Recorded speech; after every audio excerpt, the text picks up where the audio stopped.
चला तर विद्यार्थी मित्रांनो, आपण स्टँडर्ड 9 मधील मॅथमॅटिक्स पार्ट फर्स्ट मध्ये सेट हा टॉपिक पाहतो. सेट या टॉपिक मध्ये आपण मेथड्स ऑफ रायटिंग सेट पाहिलं, त्यानंतर टाइप्स ऑफ सेट पाहिलं. आता आपल्याला पाहायचं आहे वेन डायग्राम. वेन डायग्राम म्हणजे नेमकं काय? वेन डायग्राम्स कशा सेट रिप्रेझेंट वेन डायग्राम मध्ये कसे डिनोट करतो आपण हे आपल्याला पाहणार आहे.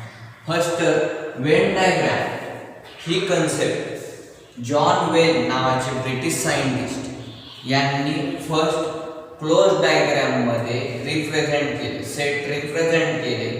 त्या रिप्रेझेंटेशनला आपण वेन डायग्राम्स असे म्हणतो. म्हणजे सेट क्लोज डायग्राम मध्ये, क्लोज फिगर्स मध्ये रिप्रेझेंट करण्याच्या मेथडला, क्लोज फिगर्सला आपण वेन डायग्राम्स असे म्हणतो. मग आता वेन डायग्राम कशा रिप्रेझेंट करायच्या काय?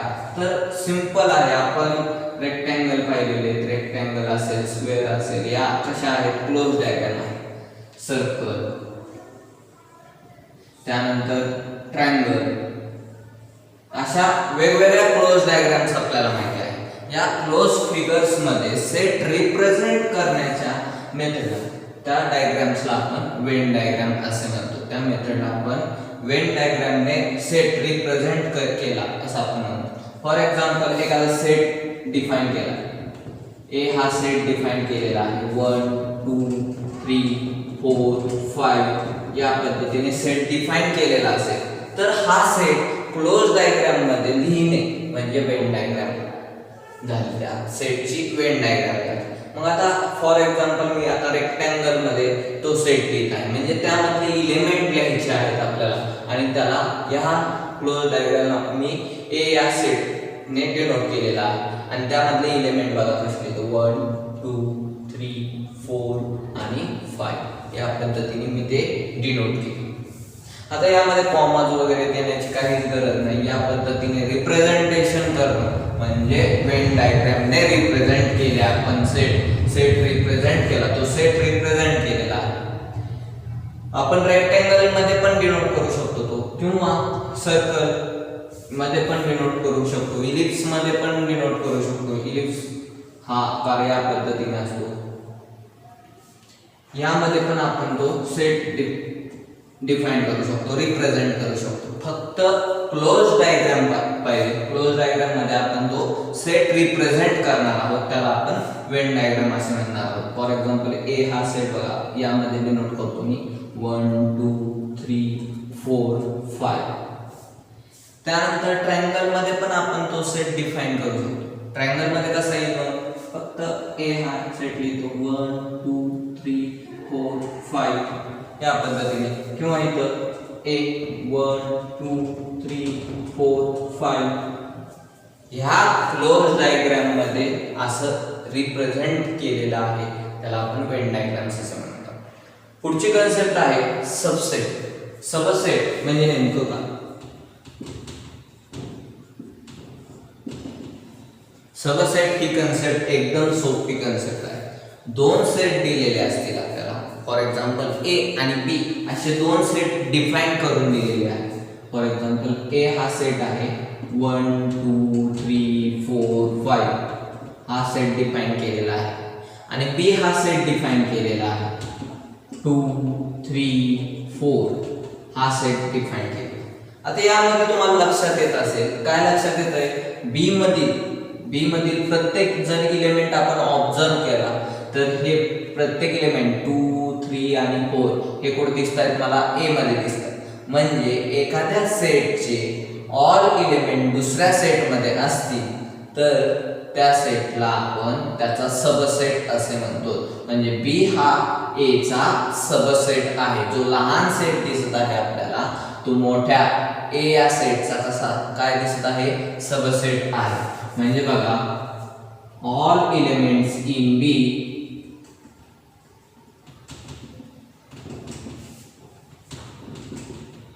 R also elements of A. B चे सगळे एलिमेंट हे A चे पण एलिमेंट आहेत, त्यामुळे B is subset of A. जो लहान सेट आहे B तो A चा सबसेट आहे. and it is denoted by. Denote कसं करतात बघा, B is सबसेट ऑफ, हे सबसेटचं चिन्ह आहे A, हे सबसेटचं चिन्ह आहे बघा, सबसेटचं चिन्ह या पद्धतीने आपण ते डिनोट करतो. B is a subset of A. परत एकदा सांगतो, नीट लक्ष द्या. काय तर सबसेट म्हणजे नेमकं काय, दोन सेट डिफाइन केलेले असतील, दोन किंवा दोन पेक्षा जास्त पण सेट असू शकतात. एक मोठा सेट आहे, त्या मोठ्या सेट मध्ये आणि लहान सेट मधले प्रत्येक एलिमेंट हे मोठ्या सेट मध्ये दिसत आहे. 2, 3 आणि 4 हे तीनही एलिमेंट मला A मध्ये दिसत आहे. त्यामुळे आपण B या सेटला A चा सबसेट असे म्हणतो. त्यामुळे all elements in B are also elements of set A. Therefore B is subset of A and it is denoted by, आणि याला वाचताना कसं वाचणार, B is subset of A. मग आपण कोणताही एखादा सेट घेतला, A हा सेट डिफाइन केला 2, 5, 7, 9 या पद्धतीने, आणि B हा सेट डिफाइन केला 5, 7, 9 आणि 10. तर तुम्ही जर बघितलं, ऑब्जर्व केलं, तर यामध्ये A मधला 2 हा एलिमेंट B मध्ये नाही आणि B मधला 10 हा एलिमेंट A मध्ये नाही. बाकीचे जरी एलिमेंट दिसत असले 5, 7, 9 हे जरी एलिमेंट मला A आणि B मध्ये कॉमन दिसत असले तरी पण हे दोन एलिमेंट A मध्ये 2 हा जो एलिमेंट आहे तो B मध्ये नाही आणि 10 हा जो B मध्ये एलिमेंट आहे तो A मध्ये नाही. त्यामुळे B हा A चा सबसेट होणार नाही किंवा A हा B चा सबसेट होणार नाही. पण जर मी हा एलिमेंट काढून टाकला, यामधला हा एलिमेंट काढून टाकला, तर आपण सांगू शकतो B मधले प्रत्येक एलिमेंट मला A मध्ये दिसत आहे. 5 A मध्ये आहे, 7 A मध्ये आहे, 9 A मध्ये आहे. हे तिन्ही एलिमेंट मला A मध्ये दिसत आहेत. त्यामुळे B हा A चा काय आहे, सबसेट आहे. या पद्धतीने आपण तो डिफाइन केलेला आहे. आता वेन डायग्रामॅटिकली पण आपण एकदम व्यवस्थित हे मांडू शकतो. वेन डायग्रामॅटिकली फॉर एक्झाम्पल मी हा सेट घेतलेला आहे बघा. आता इथं हीच डायग्राम आता इथं आपण काढली. A 1 2 3 4 5 हे एलिमेंट आपल्याला यामध्ये दिसतात आणि B चे एलिमेंट कोणते, 2 3 4. मग 2 3 4 कुठे दिसतोय, 2 3 4. मग मी काय करतो, हा 4 इथं लिहितो आणि 5 इथं लिहितो आणि हा सेट B डिफाइन करतो. म्हणजे काय लक्षात आलं की वेन डायग्राम मध्ये आपल्याला काय लक्षात येते, A या घरातच B ही रूम आहे. म्हणजे A या सेट मध्येच B हा सेट दिसत आहे. त्यामुळे B हा A चाच पार्ट आहे. त्यामुळे B मधले सगळे एलिमेंट A मध्ये दिसतात. त्यामुळे B is a subset of A. या पद्धतीने आपण वेन डायग्रामॅटिकली पण सबसेट डिफाइन करू शकतो. वेन डायग्रामॅटिकली लगेच लक्षात येते काय, A हा मोठा सेट आहे आणि त्याचाच एक पार्ट आहे B. त्यामुळे B हा A चा सबसेट आहे. या पद्धतीने आपण ते डिफाइन केलेलं आहे. अजून एखादं एक्झाम्पल द्यायचं झालं तर आपण पाहिलेलं आहे होल नंबर. होल नंबरचा सेट ऑफ होल नंबर काय आहे, 0 1 2 3 अँड सो ऑन. बरोबर. आणि सेट ऑफ नॅचरल नंबर काय असेल, 1 2 3 4 अँड सो ऑन. आता यामध्ये लक्षात काय येते, सेट ऑफ नॅचरल नंबर मधले प्रत्येक एलिमेंट मला होल नंबर मध्ये दिसतात. म्हणून नॅचरल नंबर हा होल नंबरचा काय आहे, सबसेट आहे. आणि जर मी इंटिजरचा सेट डिफाइन केला, इंटिजरचा सेट काय डिफाइन केला, -3 -2 -1 सो ऑन, 0 1 2 3 0 1 2 सो ऑन हा सेट डिफाइन केला. तर इंटिजरचा सबसेट होल नंबर आहे आणि होल नंबरचा सबसेट नॅचरल नंबर आहे. म्हणजे नॅचरल नंबर हा इंटिजरचा पण काय आहे, सबसेट आहे. या पद्धतीने आपण डिफाइन करू शकतो. त्यानंतर आपल्याला युनिव्हर्सल सेट ही कन्सेप्ट पाहिजे आहे. आता युनिव्हर्सल सेट म्हणजे नेमकं काय, एखादं एक्झाम्पल द्यायचं झालं तर आपली स्कूल मधील असलेल्या विद्यार्थ्यांची संख्या आणि 9th मध्ये असलेल्या विद्यार्थ्यांची संख्या. आता स्कूल मध्येच 9th क्लास आहे म्हटल्यावर स्कूल हा काय झाला, एक मोठा सेट आहे. स्कूल हा एक मोठा सेट आहे. त्यामध्ये आपण 5th क्लास आहे, 6th क्लास आहे, 7th क्लास आहे, 8th क्लास आहे, 9th क्लास आहे आणि 10th क्लास आहे. स्कूल मधील विद्यार्थी संख्या, टोटल नंबर ऑफ स्टुडंट, आणि त्यामधील 5th मधील असलेले विद्यार्थी संख्या असेल किंवा 6th मधील असलेले, म्हणजे हे त्यांचे लहान लहान काय झाले, सबसेट झाले. स्कूलच्या विद्यार्थ्यांचे हे काय झाले, सबसेट झाले. म्हणजे सगळ्यात मोठा हा सेट कोणता झाला, स्कूल. म्हणजे स्कूल मधील असलेले विद्यार्थी. म्हणजे आपल्याला लक्षात काय येतं, युनिव्हर्सल सेट म्हणजे नेमकं काय सांगत आहे, मोठा सेट. जो मोठा सेट आहे ज्यानुसार आपल्याला एक वेगळ्या कंडिशननुसार वेगवेगळे सबसेट मिळतात. त्याचे मोठ्या सेटचे सबसेट मिळतात आणि त्या मोठ्या सेटला आपण युनिव्हर्सल सेट असे म्हणतो. म्हणजेच आता इथं जर आपण बघितलं ए आणि बी मध्ये बी हा ए चा सबसेट आहे म्हटल्यावर ए हा त्याचा युनिव्हर्सल सेट आहे असं म्हणतो आपण. म्हणजे जो मोठा सेट आहे ज्याचा की बी हा सबसेट आहे म्हणून ए हा काय झाला, युनिव्हर्सल सेट. बी चा तो युनिव्हर्सल सेट झाला. तसेच इथं जर बघितलं विद्यार्थी संख्या म्हणजे number of students in your school and number of student in your class. मग आता तुमच्या वर्गातील विद्यार्थी संख्या ही स्कूलच्या विद्यार्थी संख्येचा काय आहे, सबसेट आहे. म्हणून number of student in your school is your universal set and set of your number of student in your class is a subset of the school. स्कूलचा तो सबसेट आहे. अशा या पद्धतीने आपण ते डिफाइन करणार आहोत. आपण कसा डिफाइन करतोय, कोणता सेट डिफाइन करतोय आणि त्याचे किती सबसेट घेतोय, त्या सबसेट नुसार सगळ्यात मोठा जो सेट असतो त्याला आपण काय म्हणतो बरं, युनिव्हर्सल सेट. युनिव्हर्सल सेट हा रिप्रेझेंट करतो कॅपिटल यू या लेटरने. कॅपिटल यू या लेटरने आपण तो रिप्रेझेंट करतो आणि त्याची वेन डायग्राम आपण रेक्टँगलने रिप्रेझेंट करतो. म्हणजे एखादा आता फॉर एक्झाम्पल मी एक एक्झाम्पल दिलं, नंबरच्या बाबतीत एखादा एक्झाम्पल घेतो. यू हा सेट डिफाइन केला 1 2 3 4 5 6 7 8 या पद्धतीने मी तो सेट डिफाइन केलेला आहे. मग आता ए बी सी अशा आपण भरपूर त्याचे सबसेट लिहू शकतो.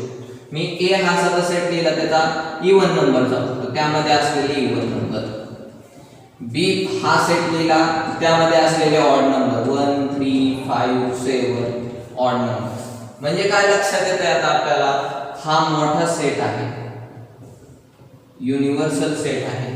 त्यामध्ये ए हा एक सेट आहे, तसाच बी हा एक सेट आहे. ए या सेट मध्ये कोणते एलिमेंट आहेत, 2 4 6 8 आणि बी या सेट मध्ये एलिमेंट कोणते 1 3 5 7 या पद्धतीने ते एलिमेंट मला दिसत आहे. या पद्धतीने जे रिप्रेझेंटेशन केलं मी यू या सेटचं, त्या यू या सेटला आपण, या मोठ्या सेटला आपण काय म्हणतो, युनिव्हर्सल सेट. आणि त्याचे हे काय झाले, ए आणि बी त्याचे सबसेट झाले. आता जर तुम्ही नीट ऑब्झर्व केलं असेल तर ए आणि बी यामध्ये कॉमन एलिमेंट एकही नाही.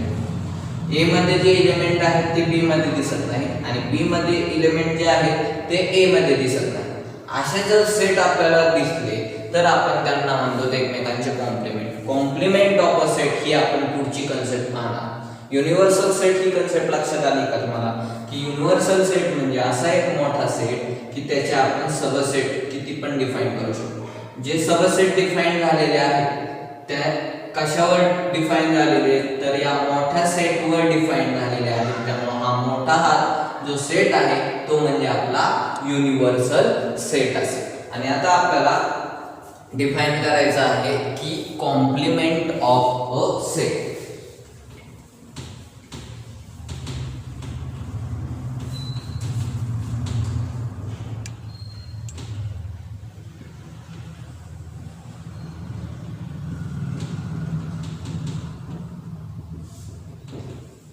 कॉम्प्लिमेंट ऑफ अ सेट म्हणजे नेमकं काय, तर एखादा सेट डिफाइन केला, युनिव्हर्सल सेट डिफाइन केलेला यू, जो की मी आता डिफाइन केला हा, आणि ए हा सेट घेतला, ए हा त्याचा सबसेट घेतला 2 4 6 8 हा सेट घेतलेला आहे ए हा सेट. आता ए चा मला कॉम्प्लिमेंट काढायचा, तर ए चा कॉम्प्लिमेंट म्हणजे नेमकं काय, तर बघा ए मध्ये नसले पण यू मध्ये असलेले एलिमेंट, असे एलिमेंट बघायचे आहेत जे की ए मध्ये नाहीत, ए मध्ये एकही एलिमेंट नकोय त्यामधला मला, पण यू मध्ये असले पाहिजे, कारण की मोठ्या सेट मध्ये असले तर त्याचा कॉम्प्लिमेंट निघेल. ए मध्ये नाहीत पण यू मध्ये आहेत असे एलिमेंट कोणते, 1 3 5 आणि 7, म्हणजे त्याला आपण या पद्धतीने डिनोट करतो बघा, ए डॅश और ए कॉम्प्लिमेंट, ए कॉम्प्लिमेंट या पद्धतीने आपण डिनोट करतो. ए डॅश या पद्धतीने आपण डिनोट केल्यानंतर त्यामध्ये एलिमेंट कोणते येतील बरं, 1 3 5 7. काही एलिमेंट आले जे की आता मी डेफिनेशन सांगितली कॉम्प्लिमेंट ऑफ सेटची.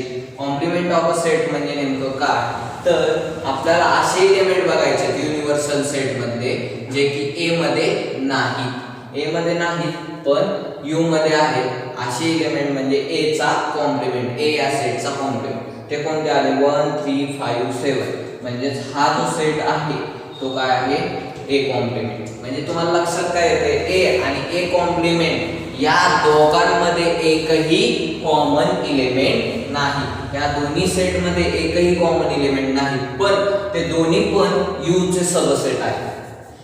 हे दोन्ही पण यू चे सबसेट आहेत, पण या दोघांमध्ये एकही कॉमन एलिमेंट नसेल. जे एलिमेंट ए मध्ये नाहीत ते ए कॉम्प्लिमेंट मध्ये असतील, आणि जे ए कॉम्प्लिमेंट मध्ये नसतील ते ए मध्ये असतील. म्हणजे हे दोघांचा मिळून युनिव्हर्सल सेट डिफाइन होतो. हे दोघांना एकत्र केलं तर यू हा सेट आपल्याला डिफाइन होतो. याला आपण काय म्हणतो, complement of a set. A set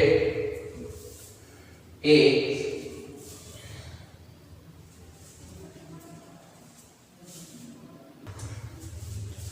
म्हणजे याची डेफिनेशन आपण कशी सांगू शकतो, कॉम्प्लिमेंट ऑफ सेट ची डेफिनेशन कशी सांगू शकतो, U is a universal set. If U is a universal set and A is a subset of U, A is subset of U, then complement of set A is the set of all elements in U but not in A.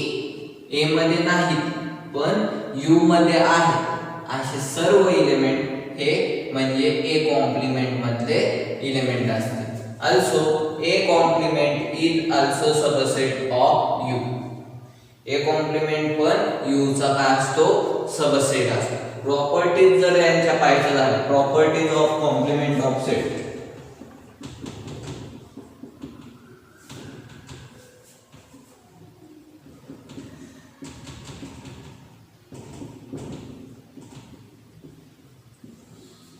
तर पहिली property म्हणजे ए आणि ए complement मध्ये एकही common element नसतो. If A and A complement in A and A complement no common element, एकही common element नसतो. हे दोन्ही पण सेट युनिव्हर्सल सेटचे सबसेट असतात. A complement is also subset of U, universal सेटचे ते सबसेट असतात.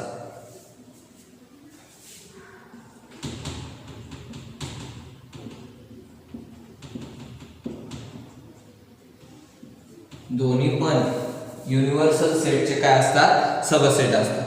त्यानंतर बघा थर्ड म्हणजे जर आता मी म्हणलो तुम्हाला एम्प्टी सेटचा कॉम्प्लिमेंट काय किंवा युनिव्हर्सल सेटचा, या युनिव्हर्सल सेटचा कॉम्प्लिमेंट काय, तर complement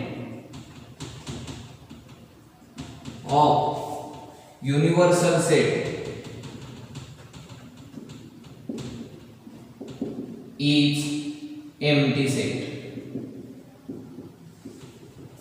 complement of universal set काय असतो एम्प्टी सेट. म्हणजे बघा यू कॉम्प्लिमेंट जर घेतला आपण तर तो काय येणार आहे फाय म्हणजे एम्प्टी सेट.